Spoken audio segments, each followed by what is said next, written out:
Loan लेने के time अपन को निम्न सारी बातों का ध्यान रखना चाहिए, जिसके अंदर सबसे पहले आता है कि अपना जो लोन ले रहे हैं वो किस पर्पज़ से ले रहे हैं। जैसे कि घर के लिए, पर्सनल यूज के लिए, बिजनेस के लिए।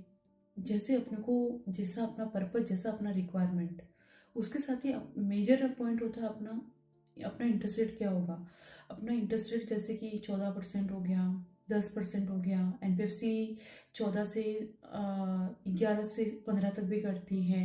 एंड बैंकिंग है वो 8 से 12 तक भी देती है। तो अपन को मेन मेजर इशू ये है कि अपन को रेट का आइडिया होना चाहिए कि अपन को क्या रेट लग रही है, और फ्लोटिंग लग रही है या फिक्स लग रही है, तो वो अपन को ध्यान देना है।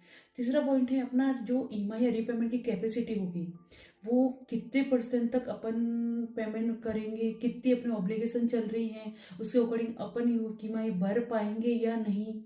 उसके साथ ही अपन को एक लोन के जो चार्जेज होते हैं, जैसे कि प्रोसेसिंग फीस हो गया, लीगल टेक्निकल चार्जेस हो गया, सरसाई हो गई, उस बारे में भी अपन को एक जानकारी होनी चाहिए कि ये पेमेंट लोन लेने के टाइम कटेगा और नेट अमाउंट मेरे अकाउंट में इतना आएगा।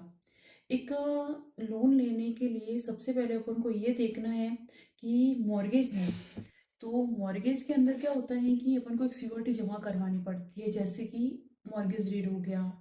एक प्रॉपर्टी को अपन को अगेंस्ट में रख के अपन लोन ले रहे हैं, तो वो चीज़ को अपन को जैसे प्रॉपर्टी रख रहे हैं, तो अपन को प्रॉपर्टी कैसे मिलेगी, कब मिलेगी, क्या प्रोसीजर रहेगा, प्री क्लोजर चार्ज क्या रहेगा, क्लोजर चार्ज क्या रहेगा, अगर किसी टाइम किस्त बाउंस भी हो जाती है तो बाउंसिंग का चार्ज क्या रहेगा।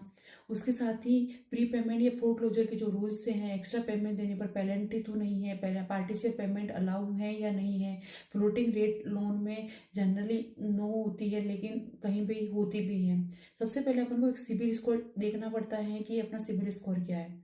इंश्योरेंस प्रेशर क्या होता है, एनबीएफसी को कभी कभी इंश्योरेंस भी करना पड़ता है, तो कितने परसेंट इंश्योरेंस का पेमेंट काटेंगे वो लोग। उसके साथ ही अपन को एग्रीमेंट के बिना पढ़े साइन नहीं करना होता है। ब्लैंक पेपर पे अपन को कोई साइन नहीं करना होता है।